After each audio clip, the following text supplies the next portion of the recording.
संगम काल से संबंधित क्वेश्चन देखेंगे।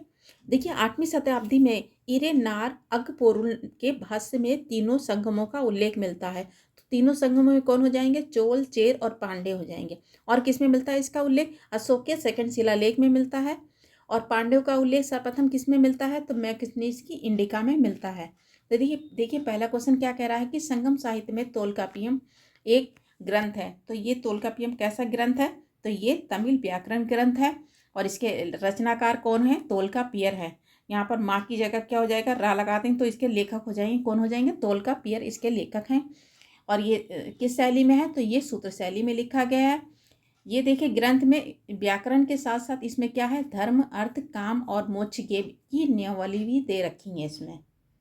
ठीक है, याद रखें व्याकरण के साथ साथ क्या दे रखा है इसमें? धर्म, अर्थ, काम और मोक्ष की नियमावली भी दे रखी है इसमें। किसमें? तोलकापियर में। तो आंसर इसका क्या हो जाएगा? बी हो जाएगा। नेक्स्ट क्वेश्चन देखिए कह रहा है शिल्पाधिकारम का लेखक कौन है? तो शिल्पाधिकारम के लेखक कौन है? इल्गो आदिगल हैं। पूरा नाम इनका क्या है? इल्गो आदिगल है इनके रचनाकार। और इसका यानी शाब्दिक अर्थ क्या होता है? नुपुर की कहानी। ठीक है, शिल्पाधिकारम का शाब्दिक अर्थ क्या है? नुपुर की कहानी इसका शाब्दिक अर्थ है। कभी कभी शाब्दिक अर्थ भी पूछा जा सकता। और कैसा है? ये प्रेम ग्रंथ है। और इसमें यानी कि कौन हो जाएंगे? नायक कौन हो जाएंगे? कोवलन हो जाएंगी। और नायिका कौन हो जाएंगी? कन्नगी। ठीक है, और कैसा ग्रंथ है? ये प्रेम ग्रंथ है। और इसके लिए नायक और नायिका भी पूछे जा सकते हैं। तो कौन हो जाएंगे? कोवलन और कन्नगी थे इसमें। इस ग्रंथ में क्या मिलता है? समकालीन जैसे संगमकालीन के सामाजिक, ऐतिहासिक और व्यवसाय की जानकारी भी मिलती है। किसमें? शिल्पाधिकारम में।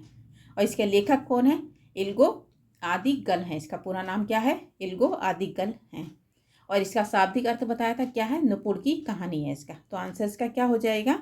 ए हो जाएगा। नेक्स्ट क्वेश्चन देखिए कह रहा है सूची 1 सूची 2 में मिलान करना है। तिरुकुरल, तो ये कैसा है? ये दर्शन है। तिरुकुरल क्या है? ये दर्शन है। तो इसका क्या हो जाएगा? 2 हो जाएगा। और तोलकापियम क्या है? ये व्याकरण ग्रंथ है। और किसने लिखा है? तोलकापियर ने लिखा है। तो व्याकरण ग्रंथ कौन सी हो जाएगी? तो इसका 4 हो जाएगा। ठीक है, शिल्पाधिकारम क्या है? एक प्रेम ग्रंथ है। और इसको यानी कि क्या कहा जाता है? नुपुर की कहानी कहा जाता है।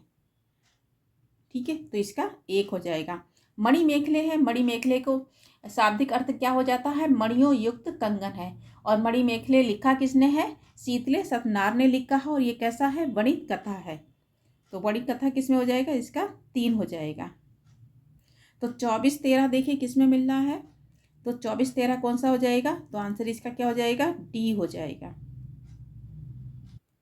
नेक्स्ट क्वेश्चन देखिए कह रहा है कि शैव संतों के लेखक के संग्रह में 5वां वेद भी समझा जाता है। तो 5वां वेद किसे समझा जाता है? ये तिरुमुराय को समझा जाता है। किसे समझा जाता है? तिरुमुराय को समझा जाता है। तो आंसर इसका क्या हो जाएगा? डी हो जाएगा। और ये कैसा है? तमिल भाषा में शिव की स्तुतियों में 6वीं से 11वीं शताब्दी तक तो तमिलनाडु के विभिन्न कवियों द्वारा यानी कि गीतों भजनों का ये कितने खंडों में है? तो ये 12 खंडों में संकलन है इसका। पूछा जा सकता तिरुमुलाई कितने खंडों में है? तो ये 12 खंडों में ये संकलन है इसका। ठीक है, तोलकापियर की बात करें तो इसके लेखक कौन है? तोलकापियर है। माँ की जब क्या लगा देंगे? रा लगा देंगे तो इसके लेखक हो जाएंगे तोलकापियर। ठीक है, और ये कैसा है? यहाँ पर कितने प्रकार का? यहाँ 8 प्रकार के विवाह का उल्लेख मिलता है। किसमें? तोलकापियम में 8 प्रकार के विवाह का उल्लेख मिलता है। शिल्पाधिकारम है। इसको क्या कहा जाता है? इसको तमिल साहित्य की इलियड कहा जाता है। क्या कहा जाता है? तमिल साहित्य की इलियड कहा जाता है। और शिल्पाधिकारम के लेखक कौन है? इल्गो आदिगल हैं। कौन है? इल्गो आदिगल हैं ये। ठीक है, मणि मेखले की बात करें तो मणि मेखले के यानी कि लेखक कौन है? तो शीतले सतनार हैं। और इसे क्या कहा जाता है? इसे तमिल साहित्य की उड़ीसी कहा जाता है। क्या कहा जाता है? तमिल साहित्य की उड़ीसी कहा जाता है। और मणि मेखले का शाब्दिक अर्थ क्या होता है? मणियों युक्त कंगन होता है इसका। अब पूछा जा रहा 5वां वेद, तो आंसर इसका क्या हो जाएगा? डी हो जाएगा। नेक्स्ट क्वेश्चन देखिए कह रहा है 50 क्वेश्चन क्या कह रहा है कि प्राचीन दक्षिण भारत में संगम साहित्य के बारे में निम्नलिखित में से कथनों में से कौन सा सही है? तो कौन सा सही पूछा जा रहा है? देखिए ए क्या कह रहा है? ए कह रहा है कि संगम कवियों में भौतिक संस्कृति का कोई संदर्भ नहीं है। तो यहाँ पर नहीं दे रखा तो इसलिए गलत हो जाएगा, बल्कि था। बी देखिए क्या कह रहा है कि वर्ण का सामाजिक वर्गीकरण संगम कवियों को ज्ञात था। बिल्कुल याद था, ये बिल्कुल सही है। सी वाला भी देख लेते हैं। सी क्या कह रहा है कि संगम कवियों में समर शौर्य का कोई संदर्भ नहीं है। यहाँ पर कोई संदर्भ नहीं दे रखा हुआ, तो ये भी गलत हो जाएगा। ठीक है। डी देखिए क्या कह रहा है कि संगम साहित्य में जादुई ताकतों को असंगत बताया गया है, बल्कि यहाँ पर ये लोग क्या करते थे, विश्वास व्यक्त किया जा गया है इसमें, तो ये गलत हो जाएगा। तो आंसर इसका क्या हो जाएगा, बी हो जाएगा इसका। ठीक है। 51 देखिए क्या कह रहा है कि ईसा की प्रारंभिक शताब्दी में भारत तथा रोम के बीच घनिष्ठ व्यापारिक संबंधों की सूचना किस पुरास्थल की खुदाई से प्राप्त होता है। तो किस में मिलता है ये खुदाई, रोमन के घनिष्ठ संबंध था, तो ये हो जाएगा अरिका मेरू। इसी का वास्तव यानी कि आधुनिक नाम क्या है, पंडिचेरी है। और इसे पेरी प्लस में इसे क्या कहा गया है, पोडके कहा गया है। इसको इसको क्या कहा गया है, पेरी प्लस में इसको पोडुके कहा गया है इसको। ठीक है, ये डा है, डा पोडुके इसे कहा गया है। फिर से कर देते हैं इसको।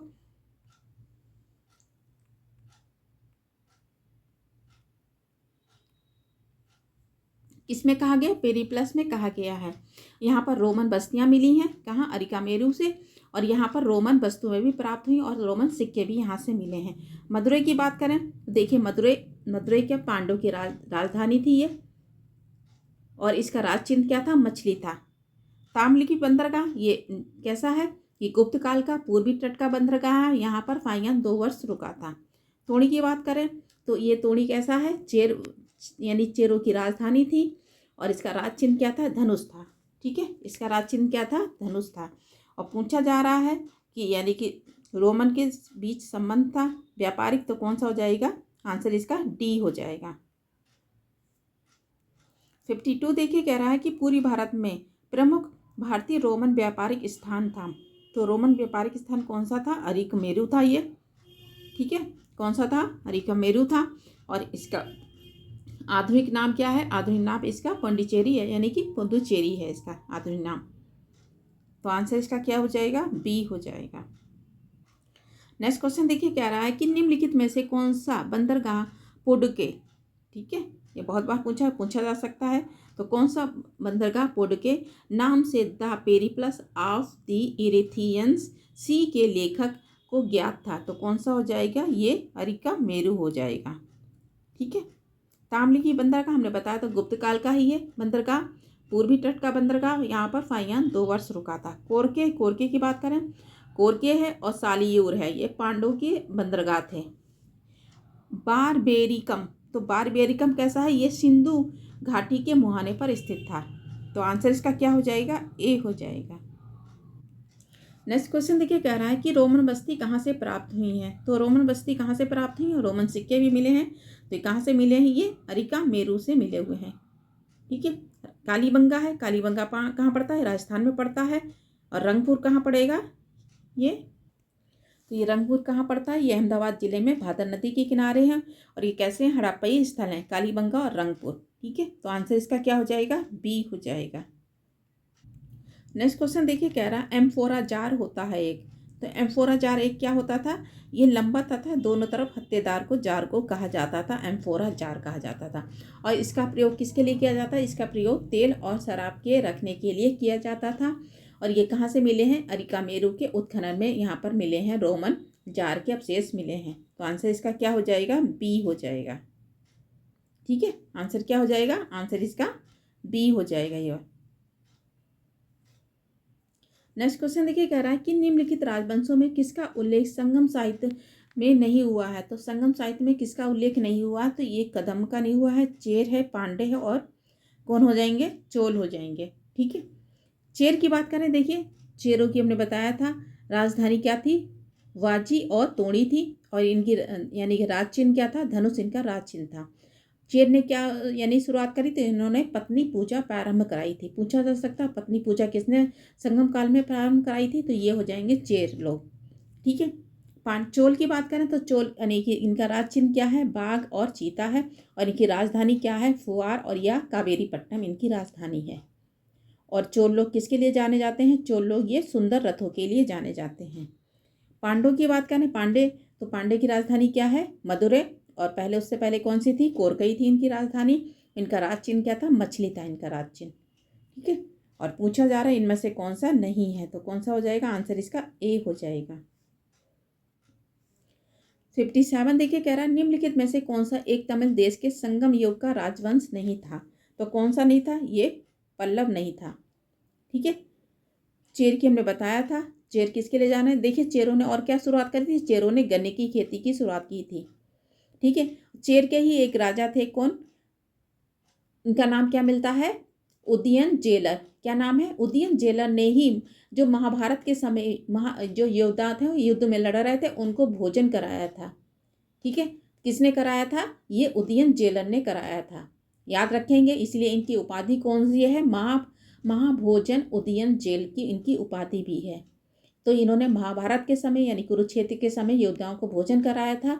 और कौन यानी कि शासक थे? तो ये हो जाएंगे उदयन जेलर। और किस वंश से हैं? तो ये चेर वंश के थे। याद रखें, पूछा जा सकता है किस वंश से थे? चेर वंश से थे। चोल वंश की बात करें, देखिए चोल वंश की हमने बताया था क्या हो जाएंगे? चोल लोग किसके लिए? सुंदर रथों के लिए जाने जाते हैं। और ये इनका राज चिन्ह बताया था क्या है? बाघ है। और इनकी राजधानी क्या है? फुआर या कावेरीपट्टनम इनकी राजधानी थी। पांडव की देखिए, पांडव किसके लिए जाने जाते हैं? समुद्र पूजा के लिए इन्होंने प्रारंभ कराई थी। तो समुद्र पूजा किसने प्रारंभ कराई थी? तो ये पांडव ने कराई थी। और पत्नी पूजा किसने प्रारंभ कराई थी? तो ये चेरों ने प्रारंभ कराई थी। तो इसलिए पूछे भी जा सकते हैं इस टाइप के बने हुए क्वेश्चन। ठीक है, ये पूछे भी गए हैं बहुत बार। समुद्र पूजा किसने प्रारंभ कराई? तो कौन हो जाएंगे? ये पांडव हो जाएंगे। तो पूछा जा रहा है इसमें से कौन सा एक संगम काल का राज्य नहीं था राजवंश? तो आंसर इसका सी हो जाएगा। 58 देखिए, कह रहा है कि धार्मिक कविताओं का संकलन कुरल किस भाषा में है? तो कुरल किस भाषा में है? तो कुरल ये तमिल भाषा में है। ठीक है, कुरल किस भाषा में है? तमिल भाषा में है। और इसके रचनाकार कौन है? तिरुवल्लुवर हैं। ठीक है, कौन है रचनाकार इसके? तिरुवल्लुवर हैं इसके रचनाकार। और कुरल को क्या कहा जाता है? तमिल साहित्य की बाइबिल कहा जाता है। और इसी को ही क्या कहा जाता है? इसे लघु वेद भी कहा जाता है। ठीक है, इसे क्या कहा जाता है? लघु वेद भी कहा जाता है। और इसे तमिल साहित्य की बाइबिल भी कहा जाता है। तो आंसर इसका क्या हो जाएगा? बी हो जाएगा। 59 देखिए क्या कह रहा है? निम्नलिखित तमिल ग्रंथों में किसे लघु वेद कहा गया है? तो लघु वेद किसे कहा गया है? ये कुरल को कहा गया है। कलिंग तुपाणी के लेखक कौन है? जय गोंदान है इसके। और ये किसके दरबार में थे? कुलोत्तुंग फर्स्ट के दरबार में थे। पेरीपुरम के लेखक कौन है? सेल्की लॉन है इसके। और ये कुलोत्तुंग सेकंड के समकालीन थे। तो पूछा जा रहा लघु वेद किसे कहा जाता है? तो ये कुरल को कहा जाता है। तो आंसर इसका डी हो जाएगा। 60 देखिए, क्वेश्चन कह रहा है कि निम्नलिखित में से कौन सा तमिल रामायण या रामायणावतार के लेखक हैं? तो कौन हो जाएंगे? ये कम्बन है। ठीक है, कौन है? कम्बन है। और देखिए पूछा भी जा सकता है तमिल साहित्य के तीरत्न कौन कौन से हैं? तमिल साहित्य के तीरत्न कौन कौन से हो जाएंगे इसमें? एक तो ये कम्बन हो जाएंगे। और कौन से हो जाएंगे?